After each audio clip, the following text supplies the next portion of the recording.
நம்ம வீடியோ பார்த்துட்ருக்க எல்லாத்துக்குமே ஒரு பெரிய ஹாய். இன்னைக்கு நாங்க எங்க கிளம்பியிருக்கோம்னு பார்த்தீங்கன்னா, செட்டியாபத்து கோயிலுக்கு தான் போயிட்டுருக்கோம். செட்டியாபத்து கோயிலுக்கு பாப்பா பொறந்து கொஞ்ச நாள்லயே போணும்னு சொல்லி பிளான் பண்ணியிருந்தது. இன்னும் அது நடக்கவே இல்ல. சரி, இந்த டைம் ஹஸ்பண்ட் லீவ் அன்னைக்கு போயிரலாம் அப்படின்னு சொல்லிட்டு தான் கிளம்பியிருந்தோம். போற வழியிலேயே 5 கிராமத்தில ஒரு ஹோட்டல்ல சாப்பிட்டுட்டு தான் கிளம்பியிருந்தோம். யாரெல்லாம் போயிருந்தோம்னா, நான், ஹஸ்பண்ட், பாப்பா, மாமா, மாமி, அப்புறம் என்னோட கடைசி அண்ணி, அவங்களோட ஹஸ்பண்ட், அப்புறம் 2வது அண்ணி, அவங்களோட குழந்த. பையன் மட்டும் வந்திருந்தான். பொண்ணு ஸ்கூலுக்கு போயிருந்தா. இவ்வளோ பேரும் தான் போயிருந்தோம். இன்னைக்கு கூட்டம் ரொம்ப இல்லவே இல்ல. நல்லா ஃப்ரீயா சாமி கும்பிட்டாச்சு. மத்த டேஸ் எல்லாம் போனோம்னா பயங்கர ரஷ்ஷா இருக்கும். இன்னைக்கு எப்படின்னா, ஆட்கள் வந்துட்டு தான் இருந்தாங்க. ஆனா, ஒன் பை ஒன்னா வந்துட்டு போற மாதிரி இருந்துச்சு. நாங்க சாமி கும்பிடும்போது, நாங்க மட்டும் தான் நின்னுட்டுருந்தோம் அந்த இடத்துல. இந்த இடத்துல என்ன மாரி சாமி கும்பிடுவாங்கன்னா, செருப்பெல்லாம் வாங்கிட்டு வந்து, கை, கால், உடம்பெல்லாம் தடவி, தலைய சுத்தி இங்க வச்சோம்னா, நம்மளுக்கு கை, கால், உடம்பு வலி அதெல்லாம் சரியாயிரும். நோய் வந்துட்டு போயிரும் அப்டின்ட்டு ஒரு இது இருக்கு. மாமியும் ஒரு ஜோடி செருப்பு வாங்கிட்டு வர சொல்லி, தலையெல்லாம் சுத்தி, கால், கையெல்லாம் தடவி வச்சு சாமி கும்பிட்டுட்டு தான் வந்தாங்க. நாங்க ஏர்லி மார்னிங்கே இங்கேருந்து கிளம்புனதுனால, முதலே போய் சாமி கும்பிட்டுட்டு, பூசைக்காக வெயிட் பண்ணோம். சின்னதா ஒரு 2, 3 கடைகள் இந்த மாதிரி இருந்துச்சு. பூசையெல்லாம் பார்த்து முடிச்சதும், ஒரு 1:00 ஆகும்போது நடையெல்லாம் க்ளோஸ் பண்ணிட்டாங்க. அதுக்கு முன்னாடி பிரசாதம் குடுத்தாங்க. வாங்கி சாப்பிட்டோம். ஒரு ஆளா வந்துட்டு போற மாரி தான் இருந்துச்சு. ஆனா, அந்த கரெக்ட்டா பூசை குடுக்கும்போது எங்கேருந்து தான் வந்தாங்கன்னே தெரியல. அவ்ளோ கூட்டமாயிடுச்சு. அப்புறம் பிரசாதம் எல்லாம் வாங்கிட்டு எல்லாரும் அன்னதானத்துக்கு வந்து டோக்கன் வாங்க லைன்ல நின்னாங்க. எங்களுக்கு வந்துட்டு அடுத்து பெரிய மாமியார் ஊருக்கு போக வேண்டிய வேலை இருந்துச்சு. மாதவன்குறிச்சி போணும்னு பிளான் பண்ணியிருந்தோம். அதனால நாங்க டோக்கன் ஒண்ணுமே வாங்கல. அன்னதானம் எதுவுமே சாப்பிடல. கெளம்பிட்டோம். மாதவன்குறிச்சியில வந்துட்டு இன்னைக்கு கோவில் கொடை நடந்துட்டுருக்கு. பெரிய மாமியார் வந்து எங்க எல்லாரையும் கண்டிப்பா வரணும்னு கூப்ட்டுருந்தாங்க. அதனால தான் நாங்க செட்டியாபத்து போறத கூட இன்னைக்கு பிளான் பண்ணியிருந்தோம். செட்டியாபத்து போயிட்டு அப்படியே கோயிலுக்கும் போயிரலான்னு பிளான் பண்ணியிருந்தோம். கோவில் கொடையில சாமிகளுக்குன்னு மாலை எல்லாம் வாங்கிட்டு தான் போயிருந்தோம். இங்க நாகர்கோவில்லேருந்து போகும்போதே மாலையெல்லாம் வாங்கிட்டு போயிருந்தோம். எங்களோட குலதெய்வத்துக்கும் மாலை, பூ எல்லாம் வாங்கி வச்சிருந்தோம். கூடங்குளத்தில இருக்காங்க எங்களோட குலதெய்வம்.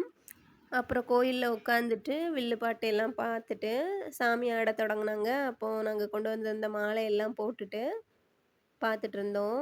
சாமி வந்த உடனே மஞ்ச பானை தான் குளிச்சுச்சு. அதுக்கு அடுப்பு பத்த வைக்கிறதுக்கு பூசாரி என்ன பண்ணியிருந்தாங்கன்னா, கை நெறைய கற்பூரத்த எடுத்து கோவிலுக்குள்ள இருக்கிற விளக்குல இருந்து பொருத்தி கொண்டு வந்திருப்பாங்கன்னு நெனைக்கிறேன். அங்க இருந்தே கையில தான் அந்த கற்பூரம் எரிஞ்சுட்டே இருந்தத கொண்டு வந்தாங்க. கொண்டு வந்து அடுப்புல வச்சாங்க. அதுக்கப்புறம் தீயெல்லாம் பத்த வச்சு, சாமி மஞ்ச பானை எல்லாம் குளிச்ச பிறகு கும்பத்த எடுத்து தலையில வச்சாங்க. கும்பத்த வச்சுட்டு ஆடும்போது பார்க்க நல்லா இருந்துச்சு. கிட்டத்தட்ட சாமி வரக்கூடிய டைமுக்கு கொஞ்சம் முன்னாடி தான் நாங்க இங்க வந்து ரீச் ஆனோம், மாதவன்குறிச்சிக்கு. அதனால பெரிய மாமியார் நாங்க வந்துட்டுருக்கும்போதே கால் பண்ணும்போது என்ன சொல்லியிருந்தாங்கன்னா, "நீங்க நேரா கோவிலுக்கு வந்துருங்க. அதுக்கப்புறமா நம்ம வீட்டுக்கு போயிரலாம். ஏன்னா இங்க வந்துட்டு ஆல்ரெடி பூசை குடுக்குற டைம் வந்தாச்சு." அப்படின்னு சொல்லி சொன்னாங்க.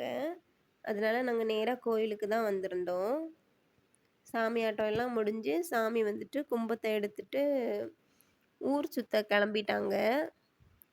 நாங்களும் அப்படியே சரி இனி வீட்டுக்கு போலாம் அப்படின்னு சொல்லி கிளம்பிட்டோம். அத்தி போதே பிழையா அத்தி போதே பிழையா காளியம்மன் மருத்துவமா நீதி போதே பிழையா ஈஸ்வரியின் நலமருந்தா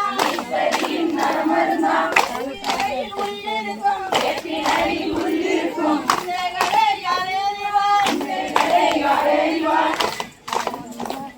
அமர்ந்திருந்தது அயோத்தி அம்மன் தலைவிருந்தது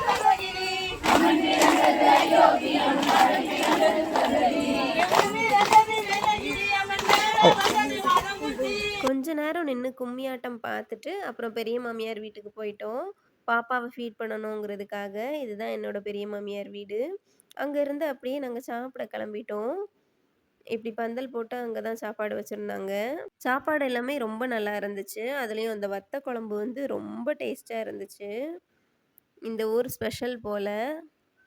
வந்ததும் ஹால்லயே பாப்பாக்கு வந்துட்டு சின்னதா துணியில ஒரு தொட்டில் கட்டி, பாப்பாவ தூங்க வச்சாச்சு.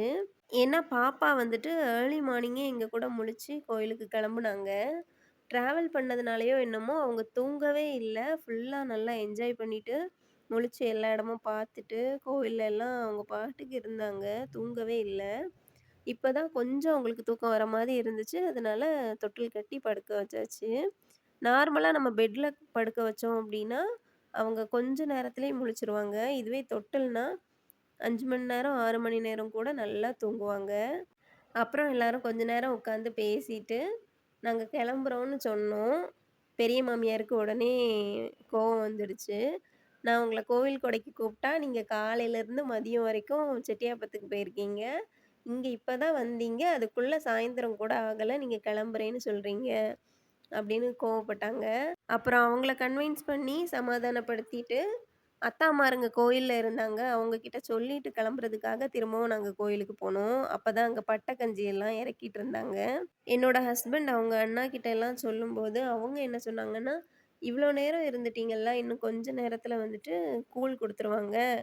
கூழ் மட்டும் குடிச்சிட்டு போங்க" அப்படின்னு சொன்னாங்க. அவங்க பேச்ச தட்ட முடியாததுனால நாங்க கொஞ்ச நேரம் நின்னோம். அப்புறம் கோயில் பூசாரி வந்துட்டு மாலை, எலுமிச்சம்பழம் எல்லாம் தந்திருந்தாங்க. அதையும் அப்படியே ஒரு பையில வாங்கி வச்சுக்கிட்டு, நாங்க வந்துட்டு கெளம்பிட்டோம். கோவில் கொடை நடந்துட்டுருக்கும்போது தான் கொஞ்சம் சவுண்ட் இருந்துச்சு. மத்தபடி ஊரே அமைதியா தான் இருந்துச்சு. தசரா டைம் வந்துட்டு இங்க அவ்ளோ நல்லா இருக்கும். நான் இதுக்கு முன்னாடி ஒரே ஒரு தசராக்கு இங்க வந்திருக்கேன். ஊரே அப்படி அமர்க்களமா இருக்கும். மத்த நேரங்கள்லலாம் இங்க ரொம்ப ஆட்கள் இருக்க மாட்டாங்க. எல்லாருமே வெளியூர்ல செட்டில் ஆயிட்டாங்க. வயசானவங்க மட்டும் தான் இருப்பாங்க ஊர்ல எப்பவுமே.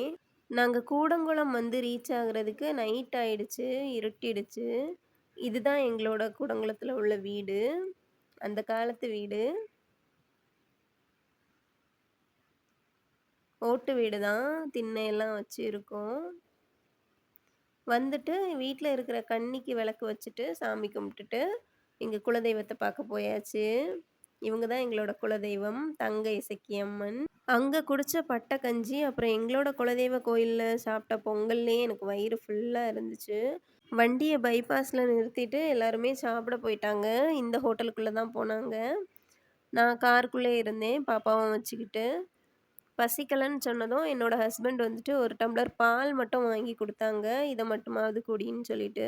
சரின்னு சொல்லி குடிச்சிட்டு இருக்கவுமே, ஓடி போய் பார்சலும் வாங்கிட்டு வந்துட்டாங்க. "நீ எப்படியுமே வீட்டுக்கு போய் என்ன தான் தொல்ல பண்ணுவ பசிக்குதுன்ட்டு.